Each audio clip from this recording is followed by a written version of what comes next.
জিল্লু, বরবাদ আর জঙ্গলির ticket পাচ্ছি না কেন? হ্যাঁ দেখতে হবে জঙ্গলি। জিল্লো, বরবাদ আর জঙ্গলির টিকিট কই? বলছে আমাদের দ্বিতীয় ভাবি বুবলি আপা, আমাদের দ্বিতীয় ভাবি বুবলি আপা, আমাদের দ্বিতীয় ভাবি বুবলি আপা। ওই জিল্লো, জঙ্গলি আর বরবাদের টিকিট দে। ভন্ডামির একটা লিমিট আছে, ভন্ডামির একটা লিমিট আছে। এই কথাটা কেন বলছি? সিনেমা আসলেই শাকিব খান মেগাস্টার, সিনেমা আসলেই শাকিব খান অমুক, সিনেমা আসলে শাকিব খান বাচ্চার বাবা, সিনেমা না আসলে পুরুষত্বর পরিচয় দিতে হয়। সে কিনা বরবাদের প্রচার করে বেড়াচ্ছে। সিরিয়াসলি সিরিয়াসলি সিরিয়াসলি ভাই, আমি বাসায় আসছি, রেস্ট করবো, দেখেন আমি লুঙ্গি ভরা। বিশ্বাস করেন, এই যে আমি লুঙ্গি ভরা, এই যে মানে আমি আমি এই এই এই দৃশ্যটা দেখার পর সেজন্য ভাবলাম আমি তো মানে একটু জোগাড় টাইপের অভিনয় করি মাঝে মাঝে, চশমা নিয়ে রাতের বেলা চশমা পরে জোগাড়রা। সো ওই জায়গা থেকে আমার ওটা দেখার পর আমি শিহরিত। হ্যালো এভরিওয়ান, আসসালামু আলাইকুম। শিমুল আছি আপনাদের সঙ্গে। কেমন আছেন সবাই? আশা করি সবাই খুব ভালো আছেন। অবশ্যই নিঃসন্দেহে জঙ্গলিতে ওই বাচ্চাটার অভিনয় জাস্ট দুর্দান্ত। আমি আবারও বলছি, জঙ্গলিতে ওই বাচ্চাটার অভিনয় দুর্দান্ত। এম এ রহিমের সিনেমার জাস্ট জুরি নাই। আনডাউটলি এম এ রহিম ভাই সিনেমা দুর্দান্ত বানায়। ওনার শান সিনেমাটা আমার সিনেপ্লেক্সে, এই মধুবন সিনেপ্লেক্সে গিয়ে দেখা। সো এম এ রহিম সম্বন্ধে আসলে আমার খুব ভালো আইডিয়া আছে। এখন আসি একটু আবারও আমাদের ভাবির কাছে। নিজে সাকিব ভাই আমাদের ভাই হয়, তো সাকিব খানের ওয়াইফ তো অবশ্যই আমাদের ভাবি হয়, আমাদের দ্বিতীয় ভাবি আর কি। তো উনি লাস্ট কিছুদিন ধরে খুব বরবাদময় একটা বাইট দিচ্ছেন। ওই জিল্লো, জঙ্গলি দেখো, ওই জিল্লো, বরবাদের টিকিট, জঙ্গলির টিকিট কই? আসলে এটাও কিন্তু প্রচারণার একটা স্ট্যান্ড বাজি। এটাও কিন্তু একটা নতুন কৌশল। আপনারা জানেন কি জানেন আমি সেটা জানি না, বাট এটাও একটা নতুন কৌশল যে যে কোনো ভাবে হোক, যে কোনো কিছু করে হোক, আমাকে any how today or tomorrow, any how আমার মুভিটাকে আলোচনা রাখতে হবে। এনি হাউ খাম চর্গি থেকে আসছে, আরেকজন কিভাবে জানে? সে ফর এক্সাম্পল এটাও মানে এটা আসলে মানে মায়ের থেকে মাসির দূর একটু বেশি হলো না? আসলে দেখেন, আমি জাস্ট লাইকে বুঝতেই পারছেন তো, আমি জাস্ট ওয়াও হয়ে গেছি আসলে। ওনার এক্সপিরিয়েন্স, ওনার ফিলিংস দেখে আমি জাস্ট ওয়াও। আমি একটা সময় শবনম ইয়াসমিন বুবলির ভাবির কিংবা বুবলি আপুর খুব ফ্যান ছিলাম, সিরিয়াসলি বলছি ফ্যান ছিলাম। বাট সেদিন থেকেই আমার সে চোখ থেকে উঠে গেছে, সেদিন থেকে আমার সে মন থেকে, হৃদয় থেকে উঠে গেছে, ঘৃণার পাত্র হয়ে গেছে। বলে দিচ্ছি, যদি আমি তার ফ্যান ছিলাম একটা সময়, যেদিন হচ্ছে সে উত্তরায় কোনো একটি কেকের দোকান কিংবা একটি মুড়ি বাজার দোকান উদ্বোধন করতে গেছে, সেখানে শাকিব খানের পুরুষত্ব নিয়ে কথা বলতো। ওই ব্যাটার পুরুষত্ব আসে বিদায়, কিন্তু কি দুই বাচ্চার বাপ। হিসাব কি ক্লিয়ার না? বেচাল আছে। ওই ব্যাটার পুরুষত্ব আসে বিদায়, কিন্তু ব্যাটা দুই বাচ্চার বাপ। হিসাবটা কি ক্লিয়ার? সেখানে পুরুষত্ব আছে কি নাই এ কিন্তু পাবলিক জানে মোটামুটি পরিষ্কার। হ্যাঁ, তো নতুন করে এই সেই দিন থেকে কিন্তু আমি আছে ক্লিয়ার করলাম। আমি আসলে আগে পরে কখনো বলি নাই। ওই সেই দিন থেকেই আমার হচ্ছে বুলবুল ম্যাডামের প্রতি একটা বিরক্ত চলে আসছে, একটা অনীহা চলে আসছে।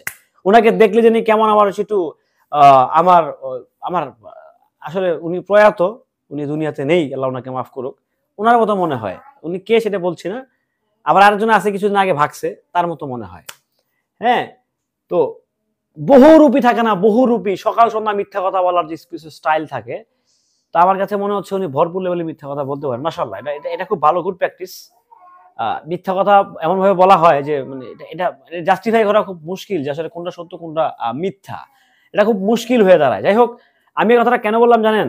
দেখেন, জঙ্গলি তো ডেফিনেটলি আমি দেখবো, আমি ডেফিনেটলি জঙ্গলি দেখবো, কারণ সিয়াম ভাই এই সিনেমাতে আছে। আমি জঙ্গলি দেখতামই, জঙ্গলিতে নায়িকা কে না, আমি অবশ্যই জঙ্গলি দেখবো। এবং কি জঙ্গলি যদি বগুড়াতে রিলিজ পায়, আমি জঙ্গলির নিজের প্রচারণা করবো। আমি নিজে একজন শাকিব খানের প্রেজেন্টার হয়ে কিংবা শাকিব খানের ভক্ত হয়ে, শাকিব খানের কন্টেন্ট ক্রিয়েটার হয়েও আমি প্রথমবারের মতো কোনো সিনেমা নিয়ে আমি ওপেন পাবলিক রিয়াকশন দেবো। কারণ সিয়াম আহমেদকে আমার ডে বাই ডে ভালো লাগতেছে।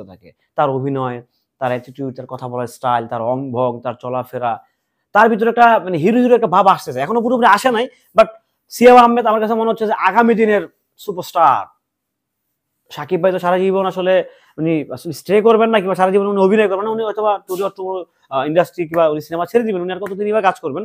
সো যখন সাকিব ভাইয়ের পরবর্তীতে জার্নিটা, সেটা আমি আমি মনে প্রাণে বিশ্বাস করি, আমি বিলিভ করি সেটা হচ্ছে সিয়াম ভাইয়ের।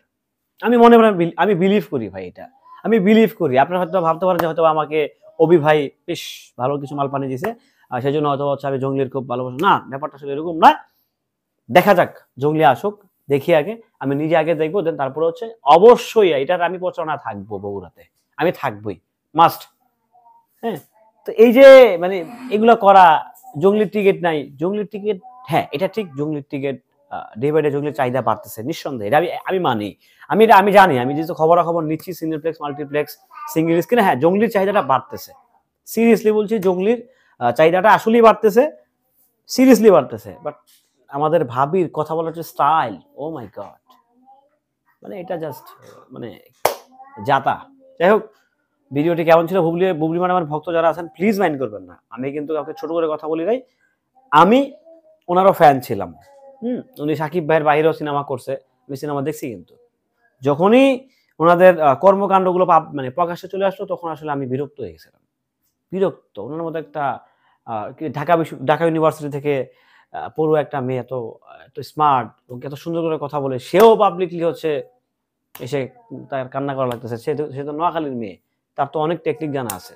যাই হোক, সেটা তার ব্যক্তিগত ব্যাপার, ব্যক্তিগত আসলে আমি কথা বলতে ইচ্ছুক না।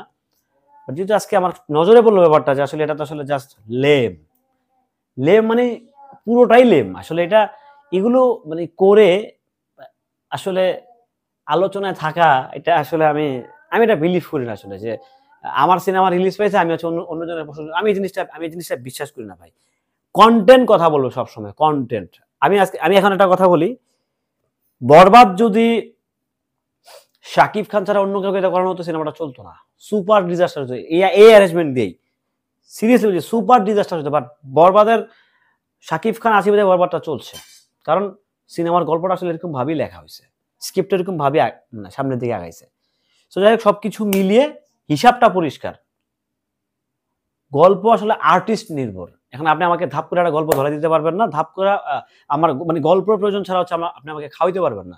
সো হিসাবটা বরাবর। আমি চাই বুবলি আপার খুব ভালো কাজ হোক, উনি ভালো ভালো কাজ করবেন, ওনার কুরবানি দিয়ে পিনিক আসবে, পিনিক যেটা হচ্ছে আদর আজাদ ভাইয়ের পিনিক। দেখা যাক আমরা আসলে পিনিক পাই কিনা, পিনিকে আমরা থাকতে পারি কিনা, আমরা পিনিক দেখতে চাই। আজাদ ভাই খুব ভালো মানুষ, ওর সাথে তার যোগাযোগ আছে, সব কথা কিন্তু ভিডিওতে বলে দেখে, সাথে আমার সম্পর্ক আছে, কার সাথে নাই। আপনারা যাতে ভবিষ্যতে প্যাচ না লাগাইতে পারেন যে ভাই আপনারা দেখতেছি, এটা সবার সাথে মোটামুটি আমি ভাই সম্পর্ক রাখি। আমি দিন শেষে ডেফিনেটলি সাকিব ভাইয়ের একজন ডাইহার্ট ভক্ত, সাকিব খানকে যেই বলবে আমি তার গোষ্ঠী উদ্ধার করবো। বাট আমি দিন শেষে কিন্তু একজন সিনেমা প্রেমী মানুষ ভাই, আমি সিনেমাটাকে খুব পছন্দ করি, ভালোবাসি, মানে মুভি ভালোবাসি, এবং আমি প্রডিউসার কেন্দ্রিক, আমি সবসময় প্রডিউসার কেন্দ্রিক থাকি, যে প্রডিউসার কেন্দ্রিক, আমি কোন কে কি করে সেটা আমার দেখেন, বাট আমার কথা হচ্ছে প্রডিউসার আসলে রিকভার করতে পারলো কিনা তার অ্যামাউন্টটা, কারণ আমাদের ইন্ডাস্ট্রিতে প্রচুর সিন্ডিকেট হয়। যাই হোক, সবাই ভালো থাকবেন, সুস্থ থাকবেন, আমার বুবলি ভাবির জন্য শুভকামনা রইল, আমি জঙ্গলি দেখবো। ভালো থাকবেন, সুস্থ থাকবেন। ভিডিওটি কেমন ছিল অবশ্যই কমেন্ট করে জানাবেন। বাবা আসো, টাটা দাও।